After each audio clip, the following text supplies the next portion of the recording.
A ver toda la parte de funciones y vamos a comenzar con relaciones y funciones. Habíamos hablado de dos conjuntos, un conjunto de partida y un conjunto de llegada, y que siempre que haya elementos del conjunto de partida que estén relacionados con elementos del conjunto de llegada, ahí va a haber una relación.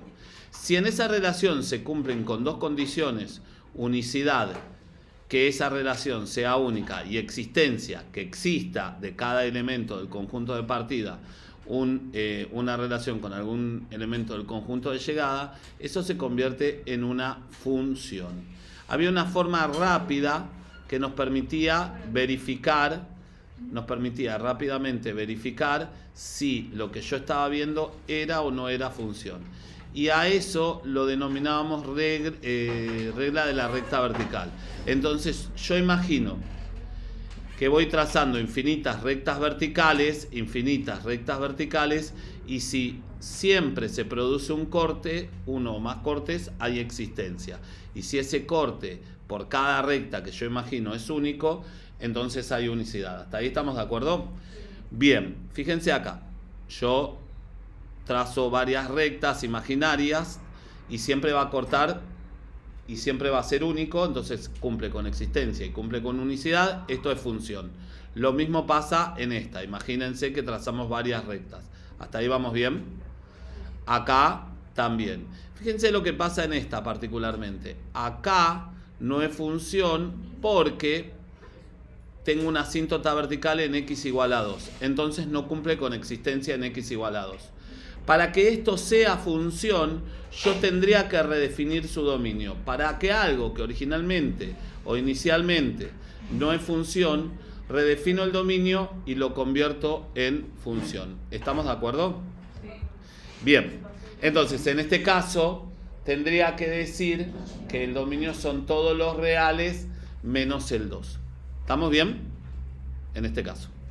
Lo mismo pasa con esto, y esto sería una función homográfica. Esta es una función logarítmica, y fíjense, no es función porque para todos los valores menores o iguales a 1, menores o iguales que 1, no cumple con existencia.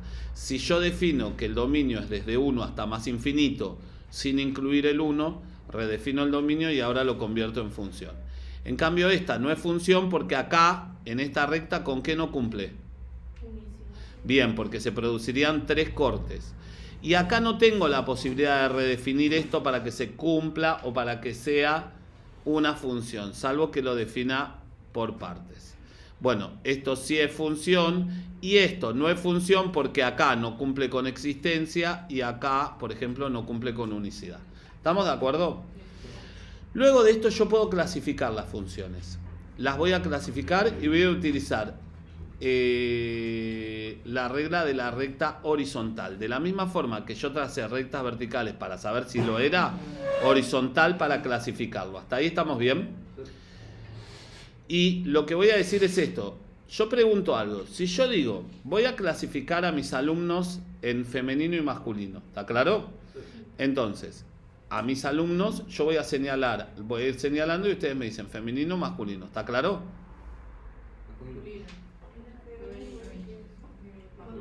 En realidad a mí, yo me señalé a mí, porque acá no se ve, pero yo dije que solamente a los alumnos. Entonces a mí no deberían clasificarme. ¿Hasta ahí está claro? ¿Por qué doy este ejemplo? Porque acá yo solamente voy a clasificar a lo que sí es función. A lo que no es función no me interesa ni siquiera mirarlo. ¿Hasta ahí estamos bien?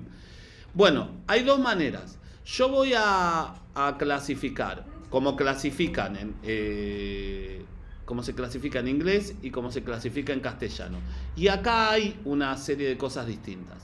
Si yo trazo esas rectas horizontales y se produce un corte o ningún corte, entonces yo voy a decir en castellano que esa función es inyectiva. Si se produce un corte o más de uno, esa va a ser sobreyectiva. Fíjense que si se produce un corte, ¿es inyectiva? Sí. Y si siempre se corta una vez es inyectiva, y si siempre se corta una vez también es sobreyectiva. Cuando corte siempre una vez va a hacer las dos cosas al mismo tiempo, por lo tanto voy a decir que es biyectiva. Y cuando corte, no corte, en algunos lugares no corte y en otros lugares corte más de una vez, esto no va a ser ni inyectiva ni sobreyectiva y obviamente por lo tanto no va a ser biyectiva, entonces no va a tener ningún tipo de clasificación. En inglés, 1 o 0 no les interesa mucho. 1 o más, esto lo nombran many to one, muchos a uno, ¿está claro? Siempre solo un corte one to one. Biyectiva es one to one.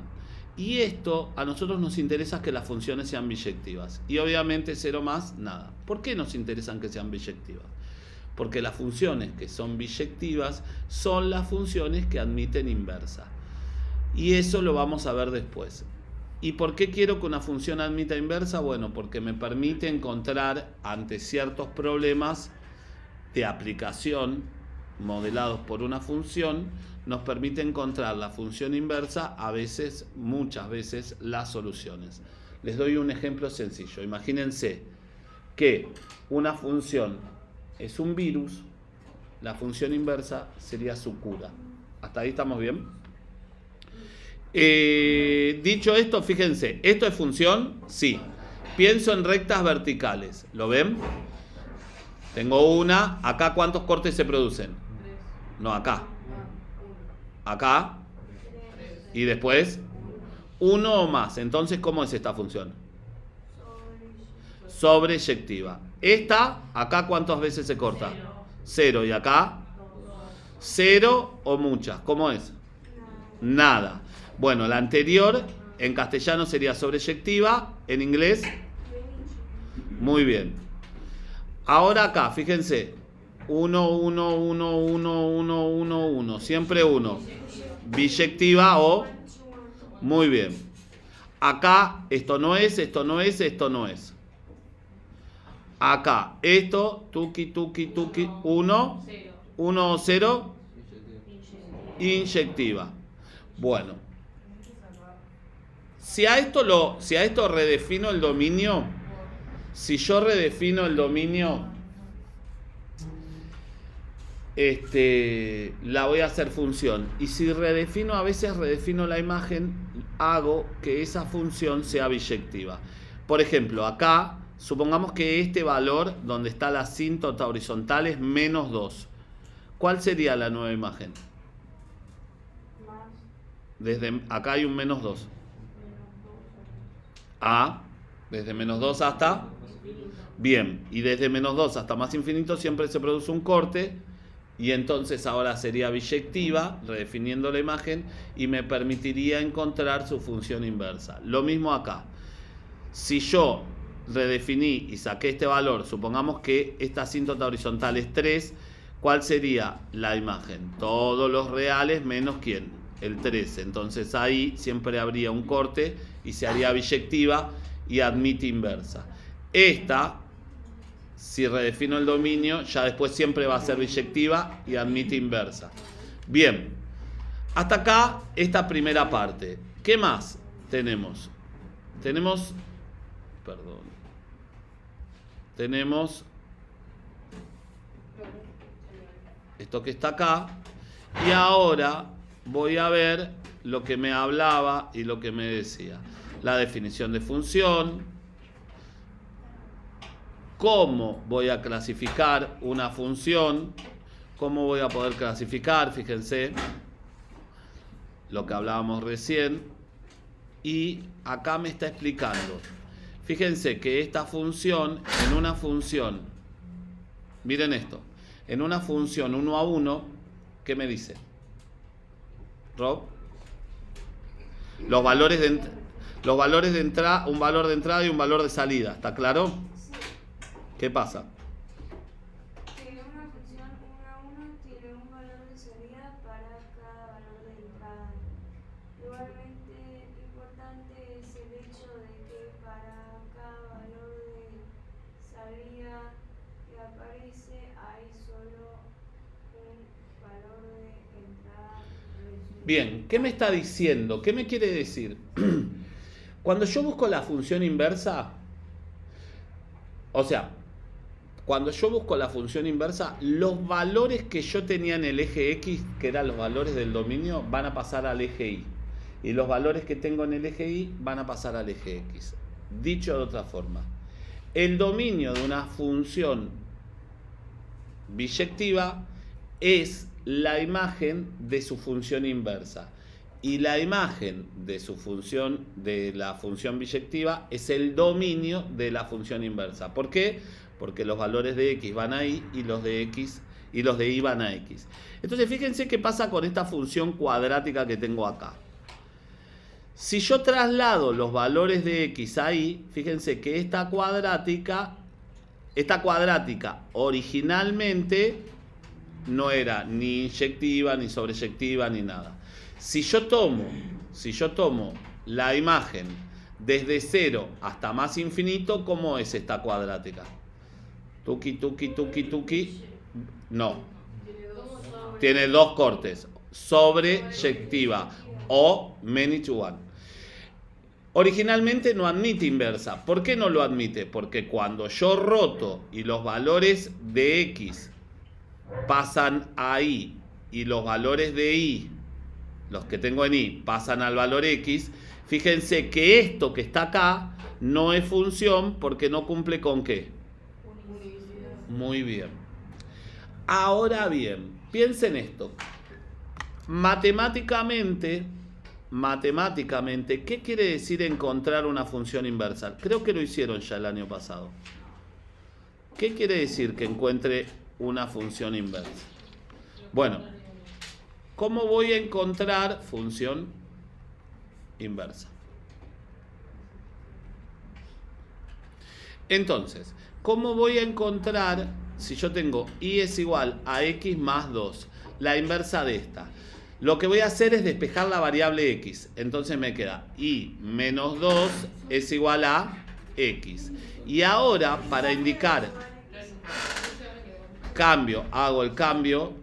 Esto es Y a la menos 1, indicando que es la inversa, indicando que esto es la inversa. Y ahora voy a poner en donde está la Y, voy a poner la X. Entonces, ¿qué me queda? La inversa de esta función lineal, X más 2, es otra función lineal, X menos 2. ¿Hasta ahí estamos bien? Si yo tengo Y es igual a X cuadrado, que es la función de recién, que era la cuadrática que estaba recién, ¿cómo despejo esto? Raíz de X. Y esto, perdón, raíz de Y, y acá tengo X y hago el cambio de variable. Y a la menos 1 es la raíz de X. ¿Hasta acá estamos bien? Pero yo tengo que tener en cuenta lo siguiente. ¿Cómo tienen que ser estos valores? Muy bien. X tiene que ser mayor o igual que 0. Y fíjense que el dominio de esta función, el dominio es desde 0 hasta ¿dónde? Hasta... Y fíjense que la inversa, lo que yo estoy diciendo acá, la inversa, ¿qué imagen tiene? Mírenlo acá en la gráfica. ¿Cómo es esta imagen? ¿Desde dónde va? Es lo que dije recién. El dominio de uno es la imagen del otro y viceversa. Pero acá tengo un problema. Yo tengo que cortar a la mitad. Yo voy a tener que cortar a la mitad una cuadrática. ¿Y de dónde va a salir? De acá. ¿Quién me lo va a mostrar? Me lo va a mostrar su función inversa. No, el dominio de esa función que tenía recién eran todos los reales, ¿sí o no? Sí. Porque era una cuadrática y porque no tenía problemas. Pero fíjense lo que pasa con esto. Yo voy a graficar esta función. ¿Cómo grafico cualquier función que desconozco con una tablita de valores? Voy a tomar el valor X, E, Y. El mínimo valor que puedo tomar, ¿cuál es? Bueno, voy a tomar 0, voy a tomar 1, voy a tomar 4, porque como es raíz para que me dé valores directamente, y voy a tomar 9. ¿Cuánto es la raíz de 0? ¿Cuánto es la raíz de 1? ¿Cuánto es la raíz de 4? ¿Y la raíz de 9? Bueno, hice esto para poder graficarla. Uy, puse 9, perdón. Entonces, ahora veamos. Fíjense que yo tengo el valor 0, 0, 1, 1, 2, 3, 4, 2, 5, 6, 7, 8, 9, 3.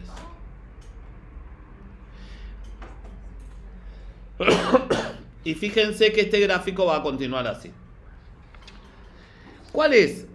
Esto es Y y esto es X. ¿Cuál es el dominio? ¿Cuál es la imagen de esta función? Perdón. Esto, lo que estoy graficando es Y a la menos 1, ¿no? ¿Cuál es la imagen? ¿Desde dónde va? 0 A. más infinito. Bien, el dominio es de 0 a más infinito. Y la imagen es desde 0 hasta más infinito.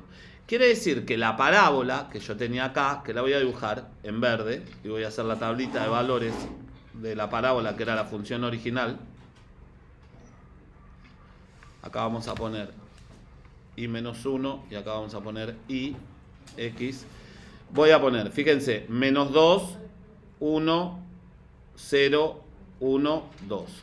Bueno, cuando menos 2 al cuadrado, 4. Menos 1 al cuadrado, 1. 0 al cuadrado, 0. 1 al cuadrado, 1. Y 2 al cuadrado, 4.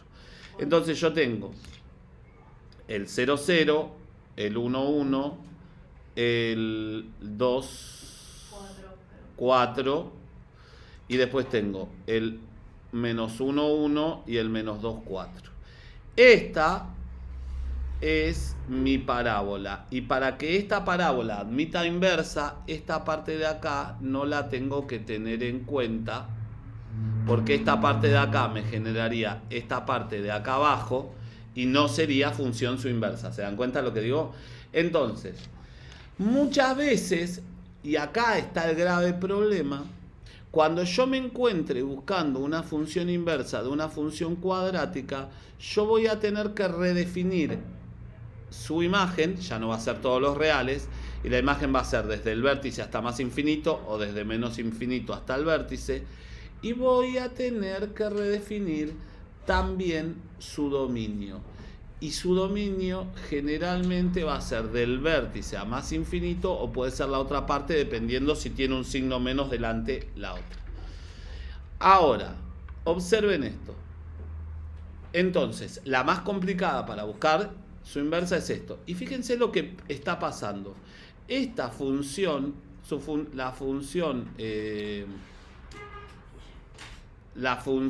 una función y su función inversa son simétricas a 45 grados. ¿Qué quiere decir? Que están teniendo una simetría, ¿lo ven? Con un ángulo de 45. Toda función con su función inversa es simétrica a 45 grados. Yo puedo buscar la inversa de muchas funciones y tengo que fijarme cuál es su dominio y cuál es su imagen. Este no era... ya. Y vamos acá. ¿Qué más me va a aparecer? Veamos. Acá tenía esta parte de función inversa y acá me van a empezar a aparecer cómo voy a buscar la función inversa. Algunos ejemplos, a ver qué dice acá. Ay, qué bonito. Bueno, ¿qué me dice? Me dice, f de x es 5 menos 2x para x perteneciente a los reales. O sea, esto me está definiendo ¿qué cosa? El dominio. Y desde menos 4 hasta 4, desde menos 4 a 5 también define este. Escribe el dominio de la función f. Bueno, acá me lo define acá, desde menos 4 hasta 5. ¿Qué más me dice? Que realice el gráfico, ¿sí? De esa función. Y por último, que escriba la imagen. Ya lo saben hacer, esto lo sabían hacer desde el año pasado. Saben graficar una lineal. Acá me está acotando una función. Me dice que es para todo x perteneciente a los reales que esté dentro de este intervalo, ¿sí? Bueno, y fíjense que acá pone punto lleno y punto lleno. ¿Por qué? porque el menos 4 y el 5 los incluye con el menor igual. ¿Qué otro ejemplo me da? Me dice la función f está definida como f de x igual a x menos 3 al cuadrado más 8. ¿Qué función es? Cuadrado. Una función cuadrática. ¿Expresada de qué manera? Bien, ¿qué me está dando? El vértice X del vértice y A. X e Y del vértice, perdón. ¿Y X del vértice quién es? 3. ¿Y del vértice? Bien, 3, ubíquenlo mentalmente. Traten de hacer, imagínense que este es el eje X. Este es el eje X. No me interesa tanto el eje X, pero vamos a mirar. Supongamos que acá está el 0. El 3 por acá, ¿sí? Lo importante es que el 8 está por arriba. Y encima, ¿cómo es A? O sea, ¿para dónde va? Para arriba. ¿Va a tener raíces esa función? No. Eso es interesante que lo vean. Yo ya sé que esa función no tiene raíces. ¿Qué me faltaría graficar? La ordenada al origen. La ordenada al origen, ¿cómo la voy a encontrar? ¿Reemplazando a x por quién? Bueno, reemplacémoslo. 0 menos 3 al cuadrado más 8, 17. O sea que en 17 estoy teniendo mi ordenada al origen. En 3, 8 tengo el vértice. Desde por el 3, por x igual a 3 también está pasando mi eje D. Muy bien, entonces ahí eso es lo que me permitiría a mí hacer esta gráfica que vamos a hacer ahora. Veamos acá, voy a ir acá. Me decía la siguiente función. f de x es igual a x menos 3 al cuadrado más 8. ¿Estamos de acuerdo? F de 0, dijimos que esto es 17.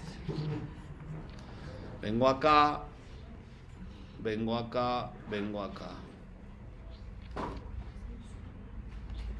Entonces tengo 3, 1, 2, 3. Acá en 3 estoy teniendo, ¿qué cosa?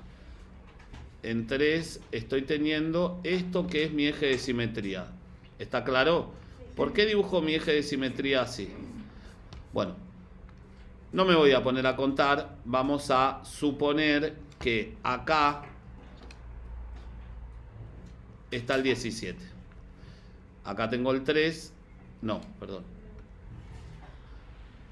Vamos a suponer que por acá tengo el 8. ¿Hasta ahí estamos bien? 8 y 3. Ahí tengo el vértice. Entonces, ¿cómo termino de graficar mi parábola? Fíjense que esto viene para acá. Y acá, como desde acá hasta acá hay 3 unidades, marco estas otras 3 unidades y tengo la otra parte de mi parábola. Rápidamente pude graficar así. ¿Bien? ¿Qué más me está diciendo? ¿Qué más me decía el ejemplo? ¿Qué me pide?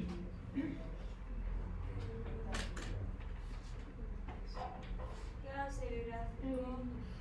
Encontrar el rango de... El rango es la imagen, ¿sí? De la función f. Bueno, a partir de acá yo podría haber sabido rápidamente, sin hacer el gráfico, me pide el gráfico, pero sin hacer el gráfico, ¿desde dónde iba a ir la imagen? Desde 8 a más infinito para arriba, porque yo ya sabía que el valor que iba a tener era, el valor mínimo en i era 8. Muy bien, nada más. Y ahí tengo ejercicios para hacer con toda esta parte. Sí. Sí, ahora lo ponemos. Dame un segundo. ¿Qué hacemos? Tac, tac.